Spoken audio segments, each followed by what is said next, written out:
저희가 계속해서 이번 주 내내 잠언서를 읽게 되는데 어제 큐티 하신 분들은 무슨 내용인지 혹시 기억하세요? 네, 그 음란한 여인을 조심하라는 이야기죠. 그죠? 꼭 필요한 말씀인 것 같습니다. 사실 어제 본문을 묵상을 하고 있는데 인터넷에서 우연치 않게 제가 그 기사를 읽었어요.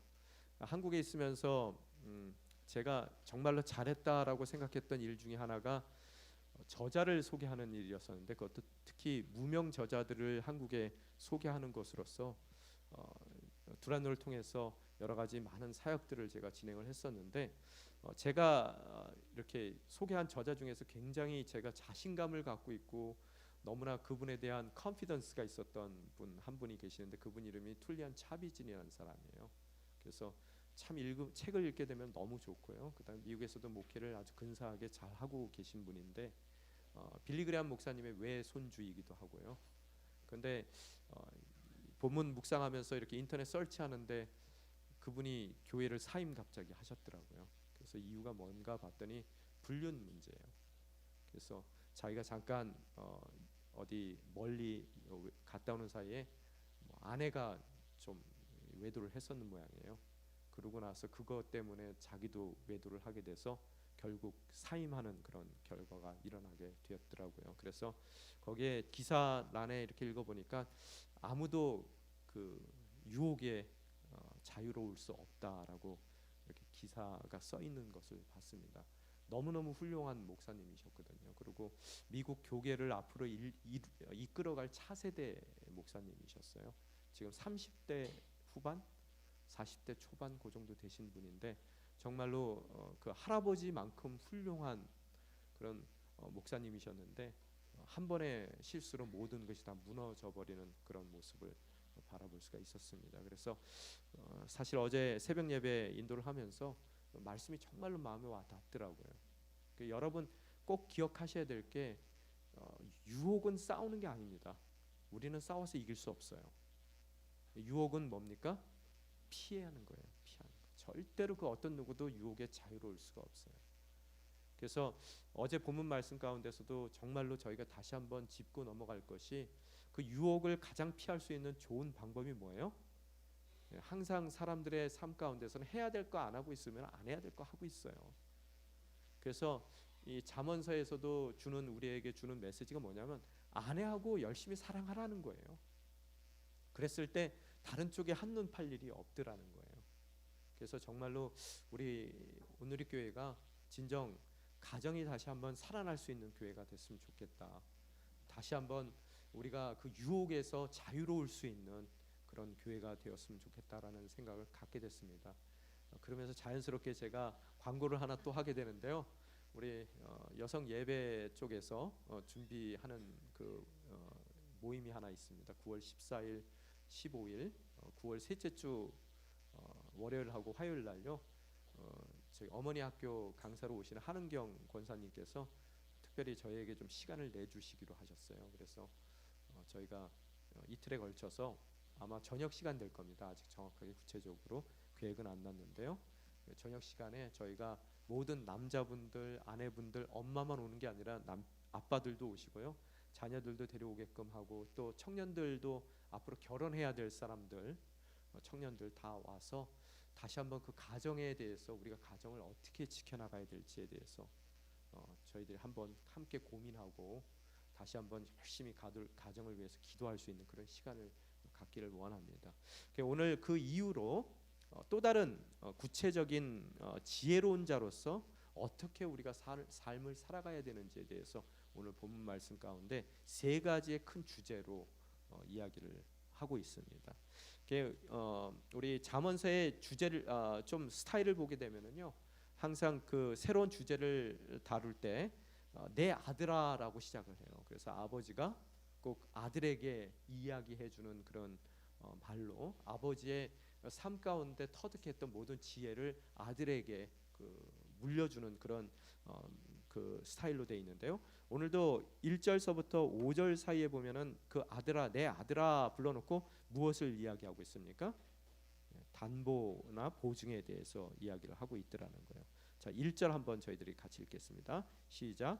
내 아들아, 만약 내가 내 친구를 위해 담보를 세우거나 만약 남을 위해 보증을 섰다면, 예, 우리가 살고 있는 이 시대 가운데도 이전 시대하고 마찬가지인 것 같아요. 아마 이 글이 쓰여졌을 당시가 솔로몬 시대일 것 같은데요. 솔로몬 시대도 경제적인 그런 부흥이 일어났었던 시기라 많은 경제 활동들이 있었던 것 같아요.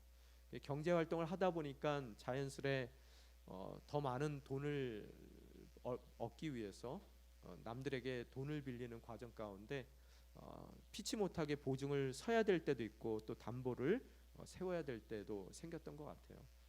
요새 우리가 살고 있는 이 시대도 진짜 돈이 사람을 세상을 지배하는 시대이기 때문에 사람들이 그때 당시와 유사하게 많은 빚들과 보증 가운데 저희들이 갈팡질팡하고 있는 그런 유사한 모습들을 바라볼 수가 있게 됩니다.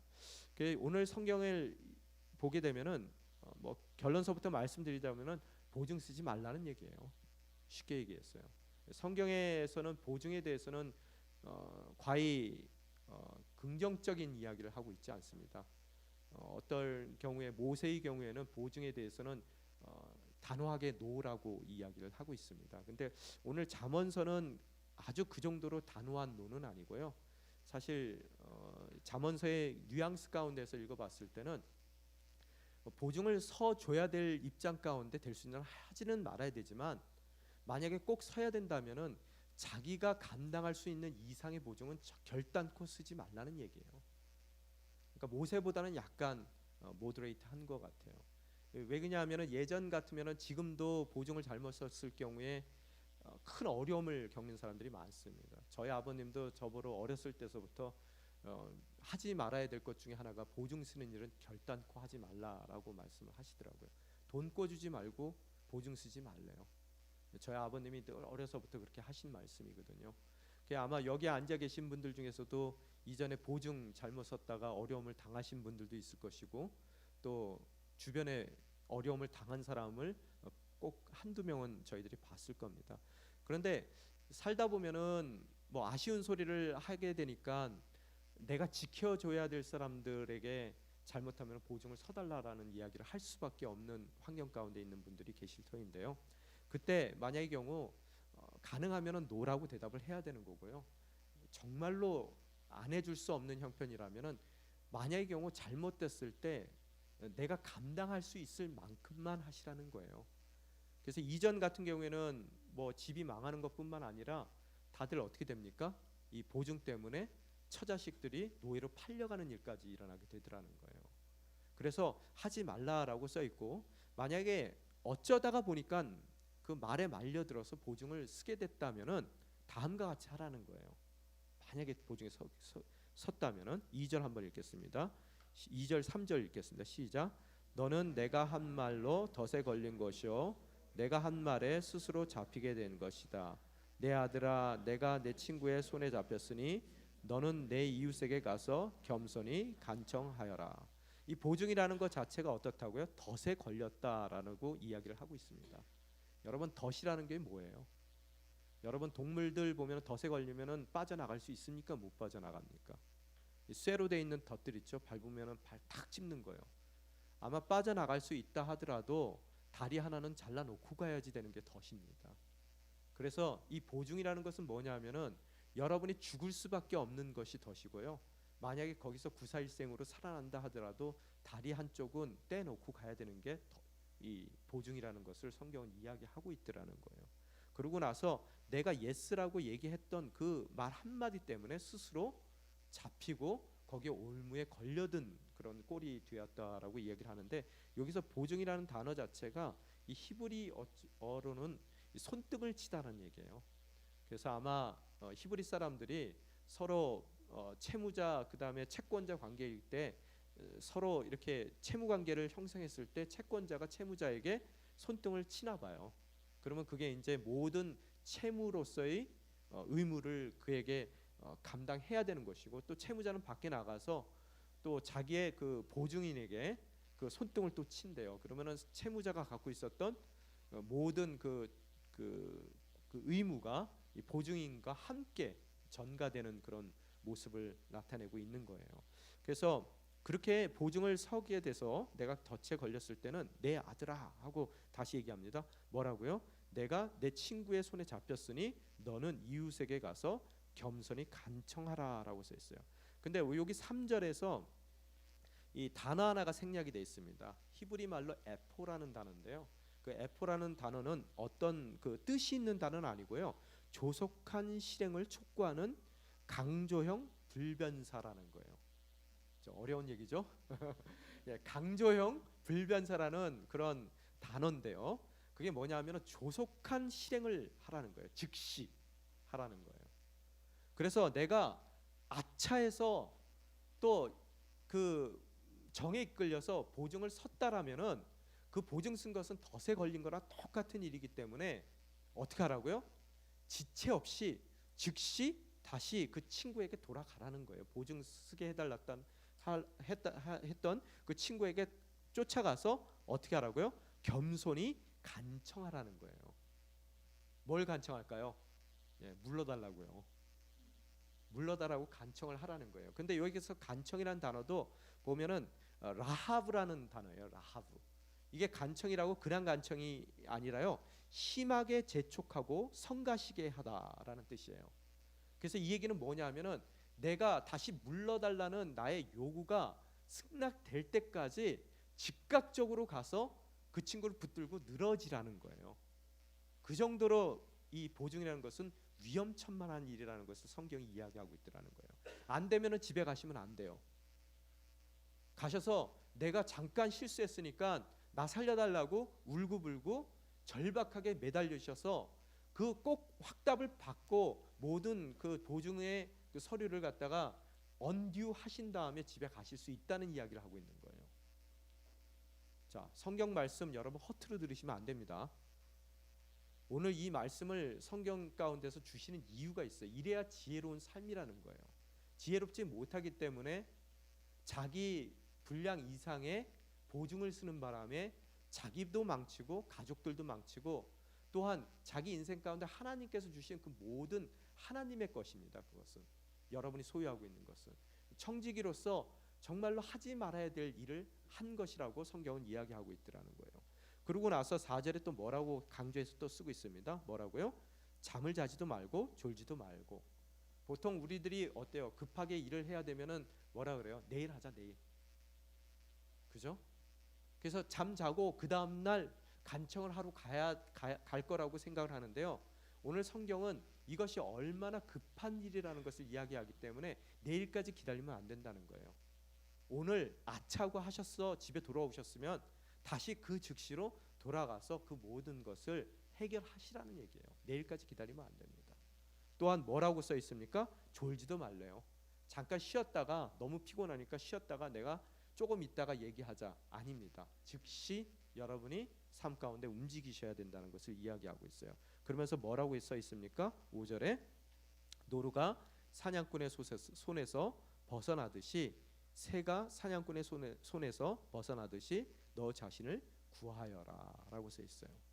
여기서 오늘 1절에서 5절까지의 내용 가운데 여러분 이 동사가 몇 개가 나옵니까?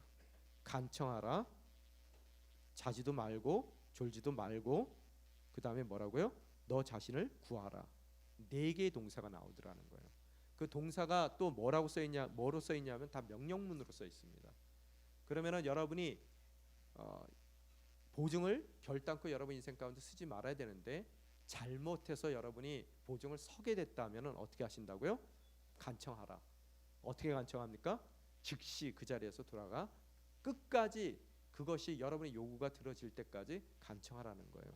또한 어떻다고요? 졸지 말고 또 자지도 말고 무슨 소리입니까? 절대로 지체하지 말라는 얘기예요. 다시 한번 강조가 돼 있고 그 다음에 뭐라고 써 있습니까? 자신을 구하라라고 써 있어요. 구하라고요. Free yourself. 그만큼 각박한 것이 정말로 급한 것이 보증스님이라는 거예요. 첫 번째 주제가 지혜로운 주제가 보증 쓰지 말라. 섰더라도 어떻게 그 보증 쓴 것을 해결해야 된다라는 지혜를 하나님께서 허락해 주셨습니다. 또 6절서부터 저희들이 보면은 또 다른 주제가 나옵니다. 6절 한번 읽겠습니다. 시작. 너 게으른 뱅이야, 개미에게 가서 그들이 하는 것을 보고 지혜를 얻어라. 여기에 보면은 내 아들아 그러지 않고 너 게으른 뱅이야라고 얘기를 했습니다. 그래서 여러 번 성경을 읽으실 때 항상 보면은 잊지 마셔야 될 게 뭡니까? 제가 늘 여러분에게 말씀드린 거 있죠. 이 나쁜 놈 우리 편이죠. 그래서 이게 또 남에게 얘기하는 거야. 우리 남편이야, 뭐 우리 아내야, 우리 자식들이야, 뭐 이렇게 하시면 안 돼요. 다 우리가 게으름 뱅이라는 거예요. 그래서 우리에게 뭐라고 말씀하고 계십니까? 개미에게 가서 그들이 하는 것을 보고 지혜를 얻어라라고 써 있어요. 여기서도 동사가 두 개가 나옵니다. 오늘 뭡니까? 보고 가서 세 개가 나오죠. 가서 보고 얻어라. 저희 삶 가운데 이 세 가지를 지금 말씀하고 계세요. 누구에게 간다고요? 개미에게 가서 무엇을 본다고요? 그들이 하는 것이라고 표현이 되어 있는데요. 여기에 보면은 its ways라고 써 있어요. 영어에서는요. 그들의 길이에요. 길. 그들의 도. 그들이 어떻게 삶을 살아가는지 보라는 거예요. 그래서 그들의 삶 가운데 어떻게 된다고요? 지혜를 얻으라는 거예요. 보면은 개미에게만 우리가 지혜를 얻는 것이 아니라요. 세상 가운데 피조 세상에는 지혜를 얻을 것이 굉장히 많죠. 그죠? 그래서 예전에 저도 UBC에서 살 때, 기숙사에 살 때 학교를 가기 위해서는 그 키네틱 사이언스라는 그 빌딩이 하나 있었어요. 지금은 없어졌더라고요. 그 빌딩이 없어지고 거기에 그 버스 정거장 같은 게 들어와 있던데요. 그 키네틱 사이언스가 뭐냐 하면은 사람의 움직임이나 무슨 동물의 움직임 가운데서 역학을 공부하는 거예요.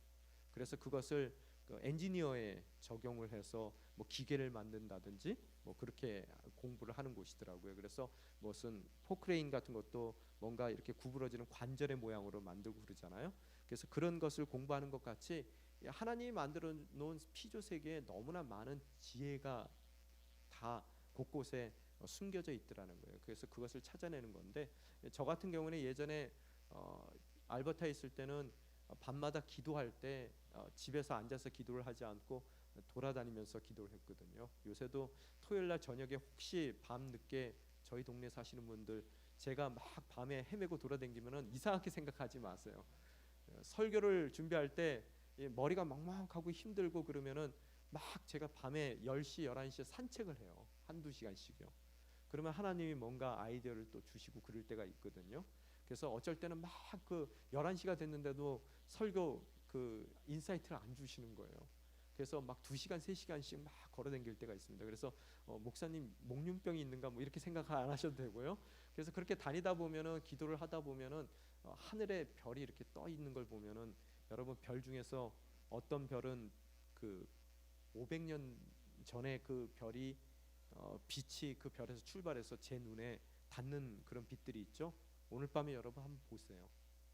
그리고 별이 처음에 봤을 때는 하나 두 개 있는 것 같지만 자꾸 하늘을 계속 뚫어지게 쳐다보고 있으면은 쏟아질 것 같이 하늘에 많은 별들이 있단 말이에요. 그 별들 중에서 500년 전에 광속으로 출발한 그 빛이 오늘 내 눈에 들어오는 그런 별빛도 있더라는 거예요. 그것을 봤을 때 어떻다고요? 우리 지혜를 얻게 돼요. 하나님은 광대하시다. 정말로 큰 하나님이에요. 이 모든 우주를 말씀으로 지을 만큼 놀라운 능력의 소유자다.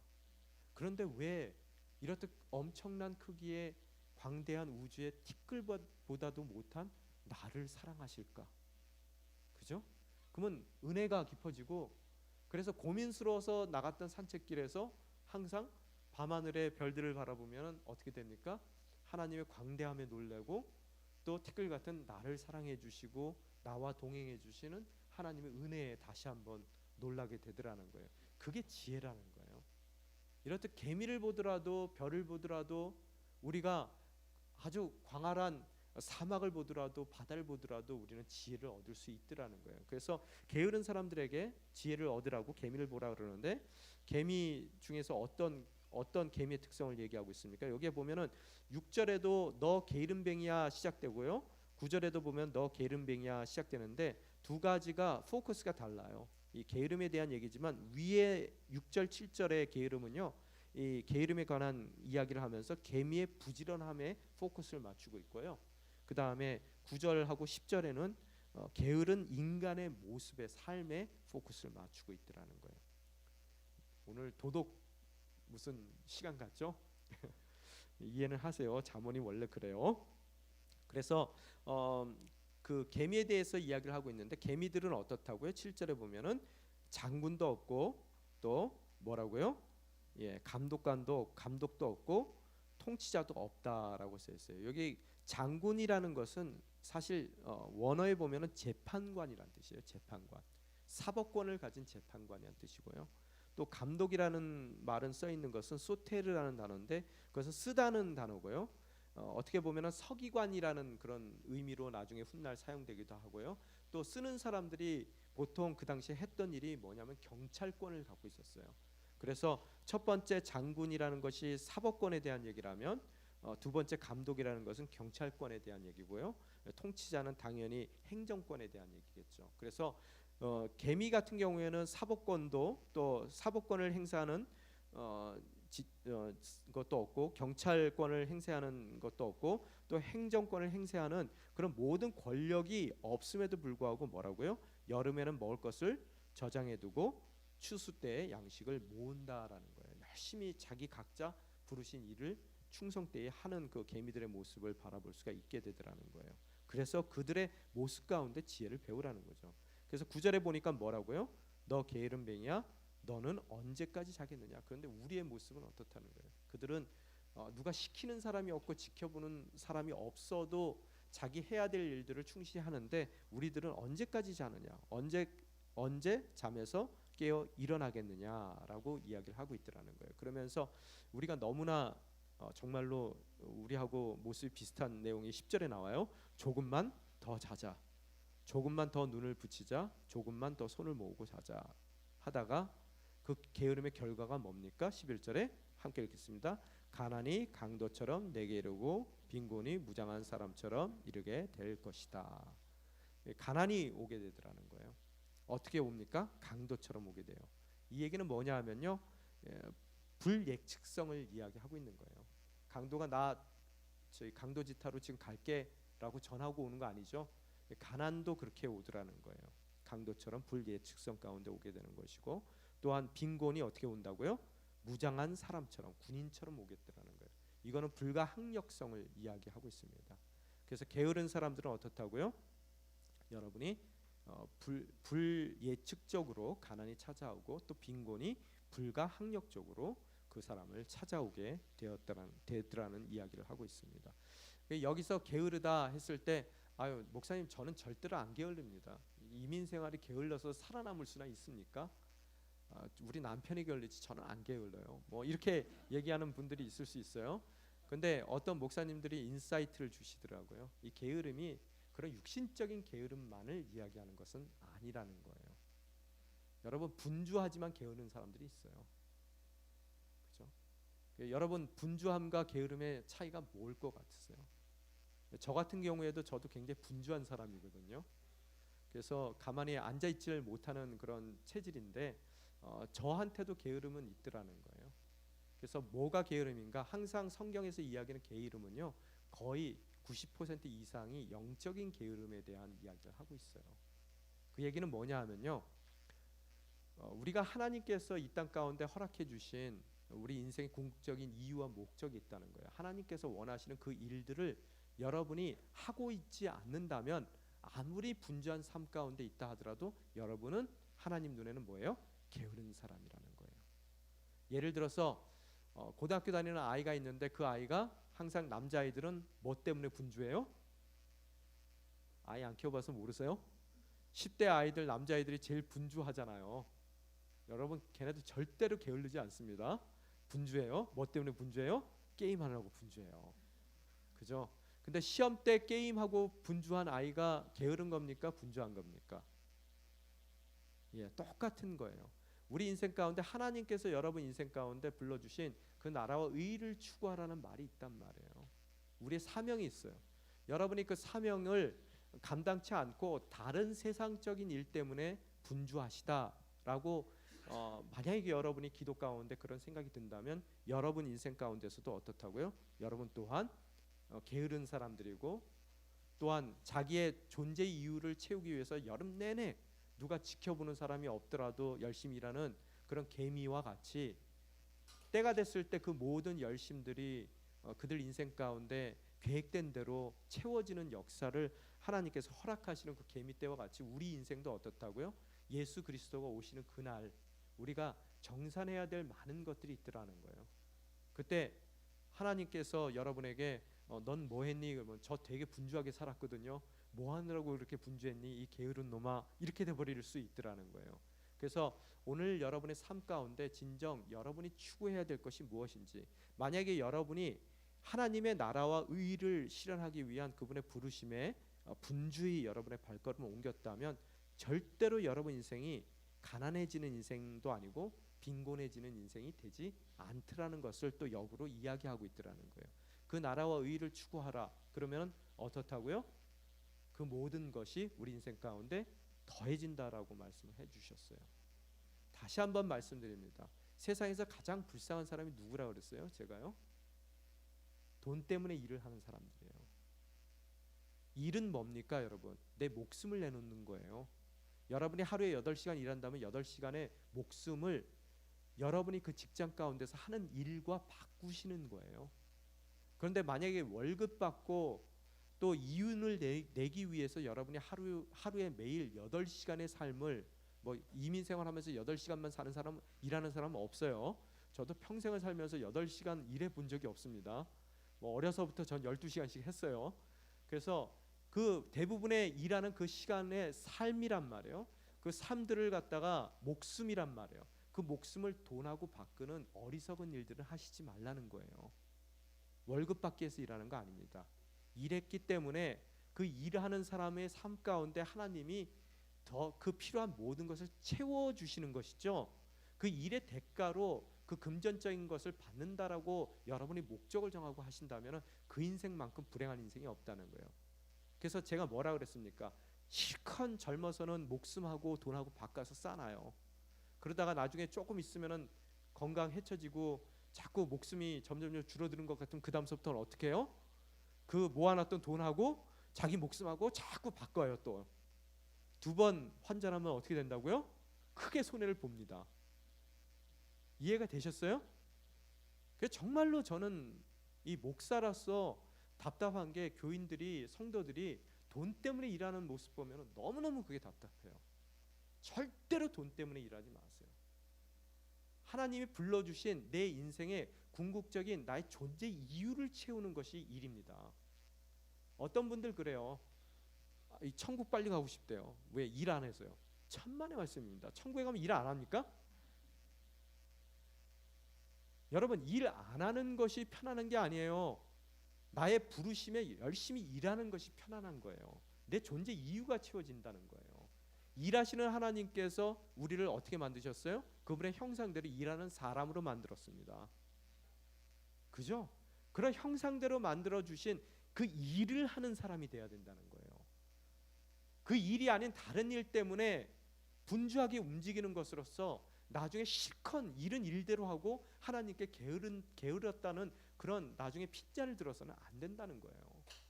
그 나라와 의를 추구하세요. 그죠? 여러분, 저는 가정주부인데요. 가정주부도 일입니다. 하나님의 부르심이에요. 왜? 여러분이 그 가족들이 나아가서 하나님의 부르심을 온전히 충족시킬 수 있도록 여러분이 그들의 삶을 책임져 줘야 된다는 거예요. 편안하게 자고 먹고 나아가서 정말로 자신이 갖고 있는 모든 것을 하나님이 원하시는 바로 그 자리에서 쏟아낼 수 있도록 해 주셔야 되는 것이 가정주부의 도리예요. 우리에게는 일이 직장이 아니라 뭡니까? 부르심의 자리예요. 보케이션입니다. 그래서 제가 서울에 있을 때도 항상 얘기하는 게 교회 열심히 다니는 사람들 직장에서 손가락질 받는 사람이 많거든요. 그게 너무너무 마음이 아픈 거예요. 그래서 제가 수요 예배에 만약의 경우 늦게 와야 된다면 늦게 오라라고 말씀을 드렸어요. 열심히 직장에서 가장 정말로 열심히 노력하는 그 부르심의 자리라는 것을 사람들에게 보여주라는 거예요. 하나님이 여러분을 구원하실 때 여러분 영혼만 구원하는 것이 아니라 여러분의 삶의 통체 전체를 구원하십니다. 여러분의 일도 구원받아요. 내가 하나님의 부르심을 받고 하나님께 예수 그리스도를 통해서 구원받은 자로서의 삶을 산다면은 여러분의 일하는 태도가 구원받은 일의 태도가 그 삶 가운데 나와야 되더라는 거예요. 아이들이 공부할 때 좋은 대학 가서 잘 먹고 잘 살고 안정적인 생활을 하기 위해서 대학 보내려고 그러지 마세요. 그렇기 때문에 애들이 공부를 안 하는 거예요. 아이들에게 뭘 얘기하시냐면 지금 이 시점 가운데서 공부라는 것은 하나님의 부르심이고 그 부르심을 통해서 그들의 궁극적인 부르심을 예비해 나간다는 것에 대한 철저한 신앙을 그 삶 가운데 부르심에 대한 신앙을 주어졌을 때 그들은 평생 그 일을 위해서 나아가더라는 거예요. 게을 짬이 어디 있습니까? 내가 정말로 하나님께서 그 크신 하나님께서 내 인생 작은 인생 가운데 불러주신 영광의 자리가 바로 여러분의 직장의 자리예요. 그것을 돈하고 바꾸시지 말라는 거예요. 이해가 되십니까? 돈을 버는 직업은 잡입니다. 그러나 그것이 하나님의 부르심을 충족시키고 나의 존재 이유를 채우는 것은 보케이션이에요. 그죠? 여러분 보케이션으로 믿고 가는 사람들은 월요병 없습니다. 일이 행복해요. 그죠? 게으를 짬이 없어요. 누가 보든 안 보든 상관이 없습니다. 왜? 그것은 나의 존재의 이유예요. 화가가 그림을 그릴 때 시간 보면서 8시간만 그려야지 그러고 그립니까? 여러분 어떻게 생각하세요? 음악가가 피아노를 치면서 정말로 강제로 음악가로 몰아세운 애들 말고요. 정말로 자기가 음악이 좋아서 음악가가 된 아이들이 시계 맞춰놓고 나 8시간 오버타임인데 오버타임 차지받아야 됩니다. 그리고 피아노를 치냐고요. 목회자들도 마찬가지라는 거예요. 저희들도 부르심입니다. 돈하고 관계없는 일이에요. 일을 위해서는 저희가 모든 것을 다 내려놓을 수 있는 부르심 마음이 있어야 되더라는 거예요. 그래서 제가 늘 교육자들에게 얘기해요. 목숨 걸었냐? 목숨 걸어야지 목회할 수 있다. 목회만 목숨 겁니까?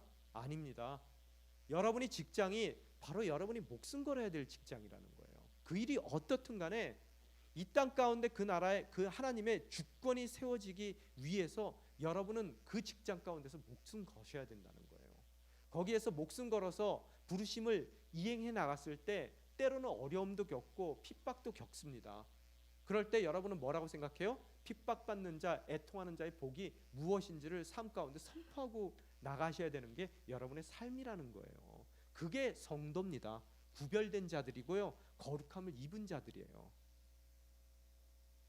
돈 벌어서 뭐 하시게요? 집 사죠? 그럼 집 사신 다음에 뭐 하시게요? 그 다음에 제가 다시 말씀드립니다. 편안함을 추구하는 것이 인생이 아닙니다. 안정을 추구하는 것이 인생이 아니에요. 우리는 광야와 같은 이 인생을 구름 기둥 불 기둥 보고 하나님이 원하시는 가나안 땅까지 진군하는 거예요. 맞습니까? 그게 부르심이에요. 흔들리지 마세요. 리타이어 했는데 리타이어 한 사람으로서 지역사회에서 교회에서 여러분이 또 부름받은 이모작이 있더라는 거예요. 엄마의 역할 하나님의 부르심입니다. 자녀들 양육하시는데 목숨 거세요. 그죠? 그 아이들이 정말로 자기네들이 앞으로 받을 그 직장 가운데 그것이 뭐든 간에 주어졌을 때 거기에 목숨 거는 아이들이 될 수 있도록 하나님의 부르심으로 돈하고 관계없습니다. 누가 알아주는 거 관계없어요. 하나님이 알아주시면 돼요.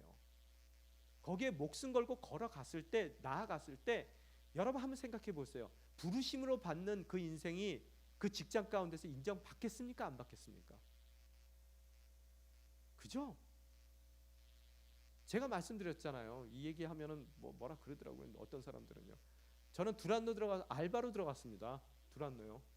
알바하면서 맨날 야근했어요. 왜요? 저한테는 그게 알바니까 시급 얼마 받으려고 했던 일이 아니라요.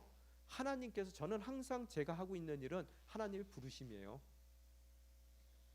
그래서 얼마를 받든 내가 어떤 대우를 받든 상관없습니다.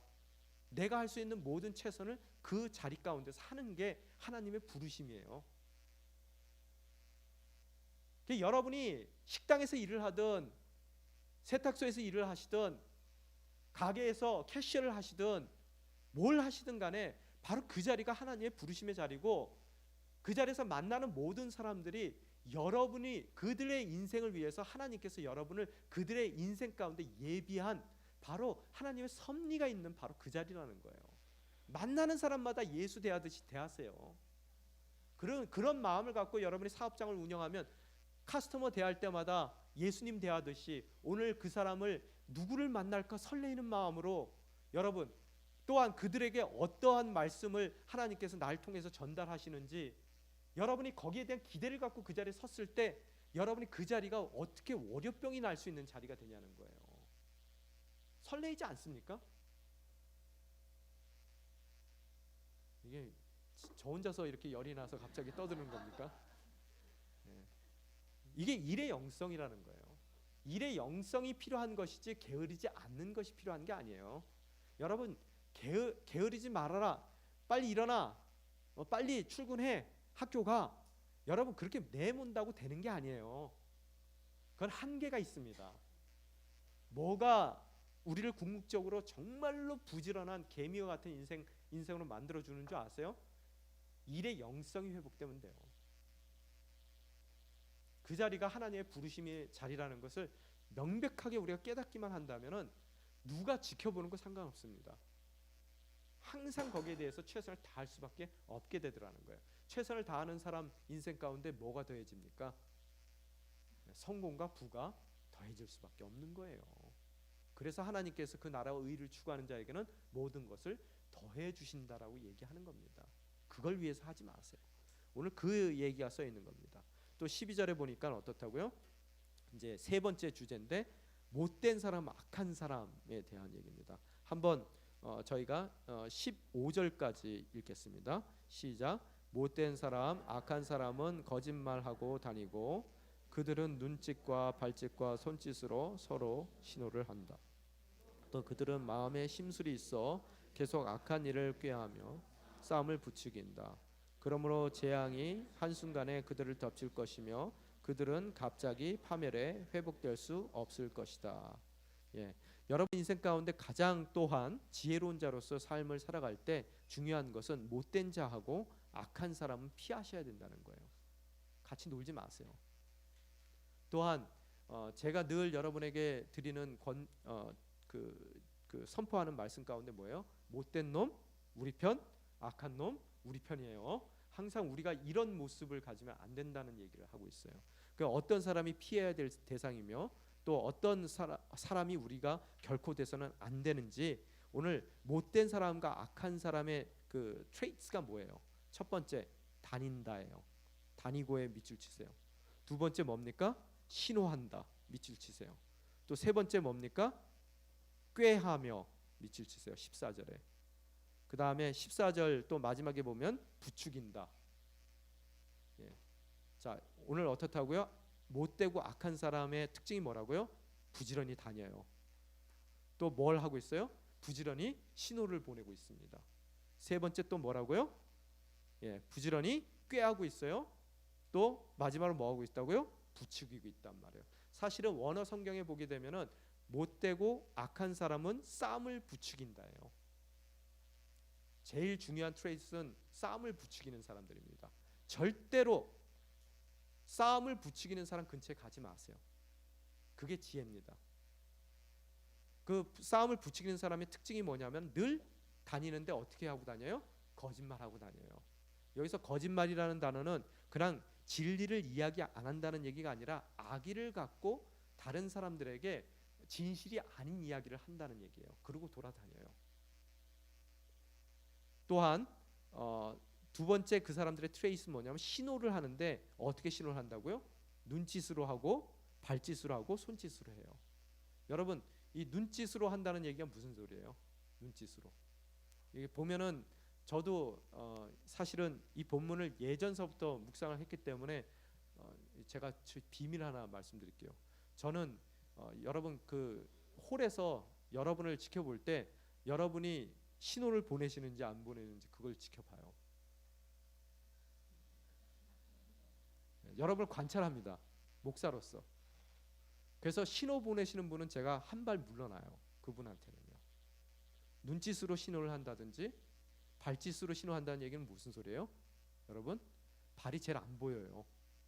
발짓으로도 신호하고 손짓으로 신호하는 그런 거 있거든요. 이 얘기가 뭐냐 하면은 항상 악의를 가진 사람들이 파당을 지을 때요, 대부분의 사람들은 모르게 악의를 가진 사람들끼리 수신호를 한단 말이에요. 눈빛으로 신호하고 발로 신호하고. 항상 여러분이 피하셔야 될 대상이 뭐냐면 이런 잘 모르는 신호들을 갖고 있는 대상들은 피하셔야 된다는 거예요. 이해가 되십니까? 그래서 절대로 이 신호를 보내시지도 마셔야 돼요. 절대로. 그래서 여러분의 삶 가운데서 눈짓으로 신호하시지 말고 정확하게 명확하게 얘기하세요. 가서요. 자, 제가 말씀드립니다. 저는 단순한 사람입니다. 저는 그냥 앞만 보고 가는 사람이에요. 절대로 머리 안 굴립니다. 다시 말씀드립니다. 목사로. 저는 머리 안 굴리는 사람이에요. 앞만 보고 갑니다. 그런데 저를 잘못 아셔서 제가 머리 굴린다고 생각하시는 분들이 있는데 절대로 머리 안 굴리고요. 예전에 굴려봤는데요, 굴려서 이득 나는 게 하나도 없더라고요. 제가 우리 교육자들한테 늘 하는 얘기가 뭐냐 하면요, 세상에서 험난한 경쟁 사회에서 치고받고 거기서 살아남기 위한 경쟁에서 사는 사람들이 목회자들보다, 아무리 목회자들이 머리가 좋다 하더라도 목회자들보다 훨씬 잔머리가 잘 굴러간다 라고 얘기를 해요. 그래서 교육자들이 잔머리를 굴릴 때 그냥 속아주는 것이지 모르고 속는 경우는 없더라고요. 성도들 삶 가운데서요. 그냥 아유, 저 목사님은 원래 저래, 그리고 그냥 알고도 속아주더라고요.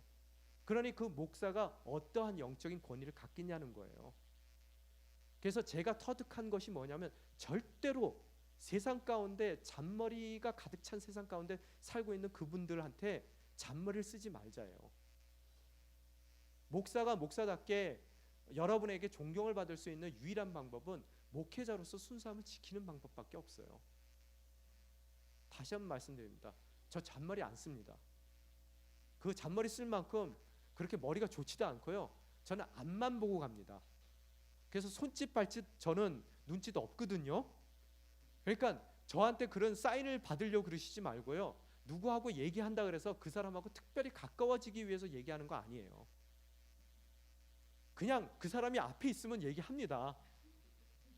그래서 제가 하는 거에 대해서 특별한 오해가 없으시길 바라요. 그리고 여러분이 정말로 중요한 것이 뭐냐면은 이 다니는 사람들도 조심해야 되지만 신호를 주는 사람도 항상 조심하셔야 된다는 거예요. 왜?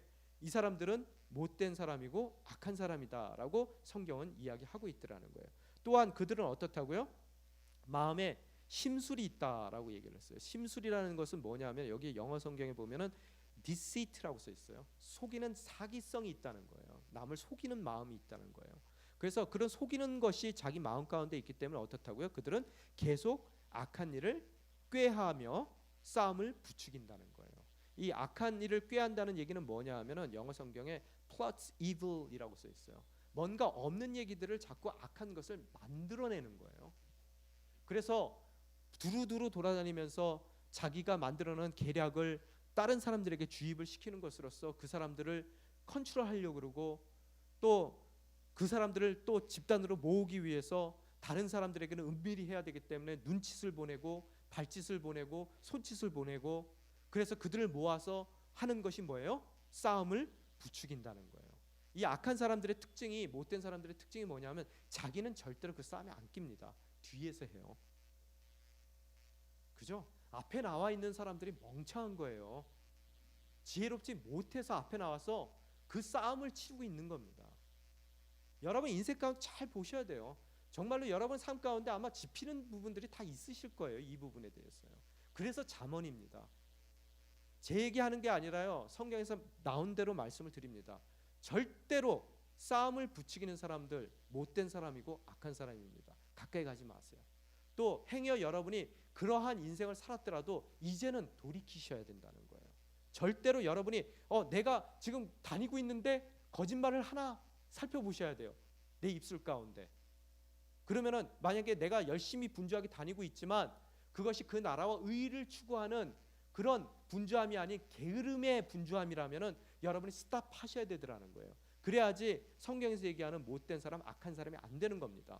또한 어떻다고요? 내가 늘 다른 사람하고 얘기했을 때 은밀한 신호들을 지금 보내고 있는지 여러분이 그것을 드러내고 정말 모든 사람 공동체 가운데 덕을 세우는 사람으로서가 아니라 몇몇 사람들만 내가 신호를 보내고 있는지, 만약에 신호를 보내고 있다면 스탑하시라는 거예요. 거기서요. 자, 이해가 됐습니까? 또한 더 나아가서 어떻다고요?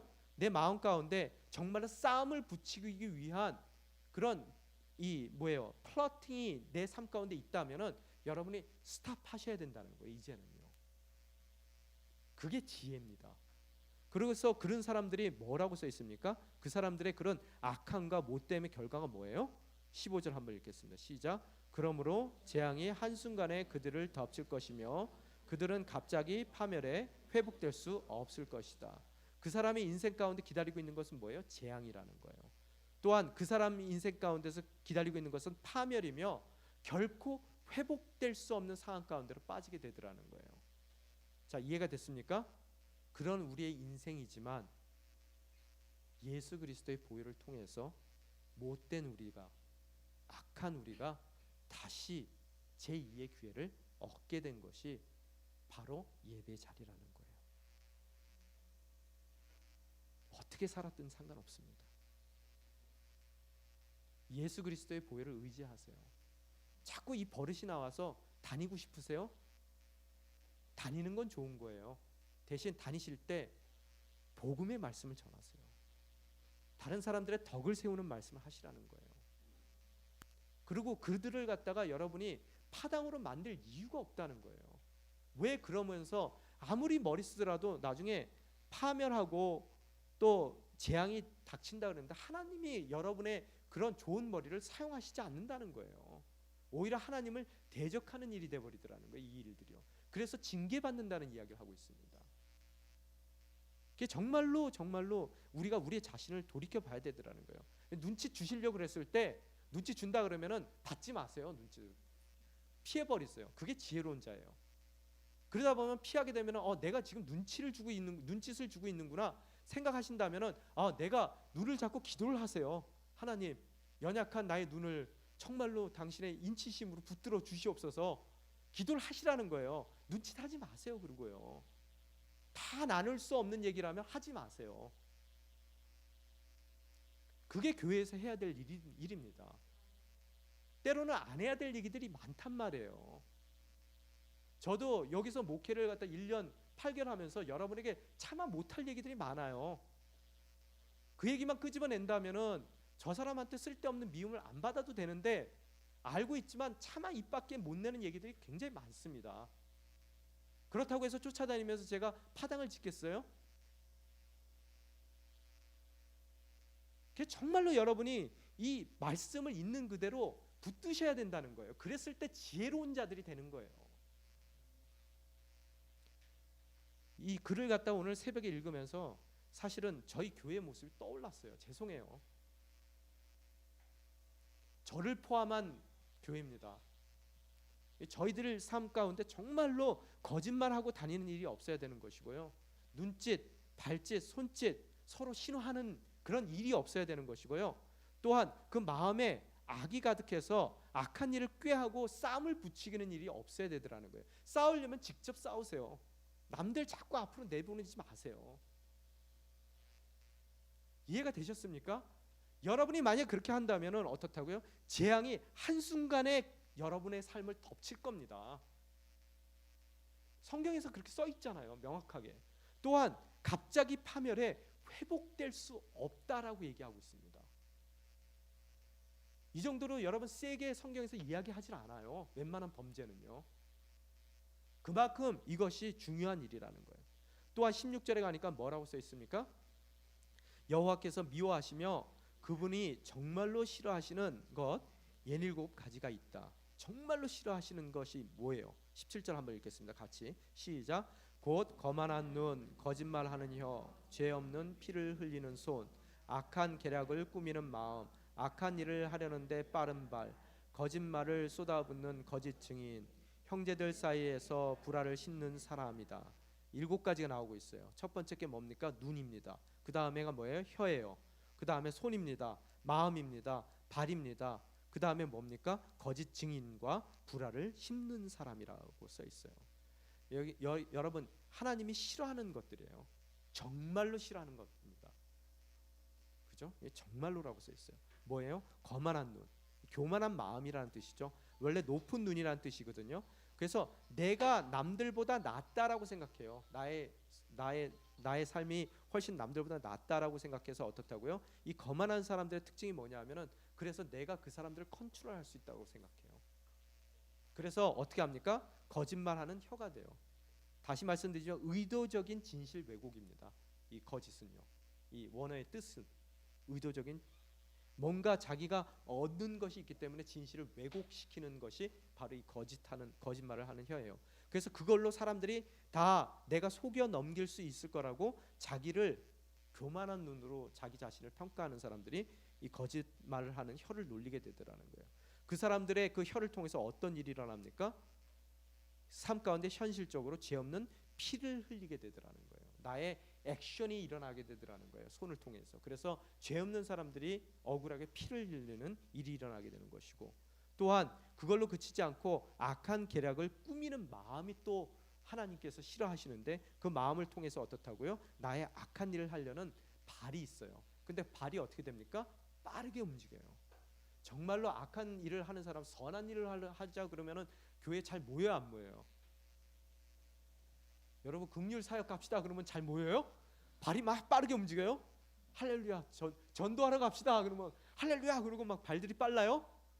전화 돌리면 막 금방 착착 모여요? 아니죠. 여러분, 한번 생각해 보세요. 우리들이 정말로 악한 일을 하려고 파벌을 지어서 파당을 만들어서 모인다 그러면 여러분, 밤에도 잽싸게 모입니다. 그런 모임 가지 마세요. 가고 싶은 모임 가시지 마시고요. 정말로 안 가고 싶은 모임에 억지로 그 발을 옮겨가세요. 그게 거룩함입니다. 그죠? 하나님하고 반대, 하나님이 싫어하는 거하고 반대의 삶을 살아야 된다는 거예요. 여기에 보면은 19절에 보면은 거짓말을 쏟아붓는 거짓 증인 써 있는데요. 여기 쏟아붓는다는 말이 뭐냐면 호흡한다는 얘기예요. 거짓으로 호흡을 하는 사람들이 있어요. 입만 열면 다 거짓말입니다. 자기 호흡이라는 건 뭐예요? 숨 쉬는 거죠. 숨 안 쉬면 죽잖아요. 거짓말 안 하면 이 사람도 죽어요. 그런 사람들이 있더라는 거예요. 거짓 증인들. 또 더 나아가서 뭐라고요? 형제들 사이에 불화를 심는 사람들, 다툼과 분쟁을 보내는 자라는 뜻이에요. 자기가 그 중앙에 서 있지도 않습니다. 항상 뒤에 서 있어요. 그죠? 그런 사람들을 어떻게 한다고요? 하나님이 정말로 싫어한다라고 써 있어요. 그럼 우리가 어떻게 해야 되겠습니까? 겸손한 눈을 가져야 돼요. 다 나보다 낫다라고 생각하면 돼요. 또한 우리가 어떻게 해야 됩니까?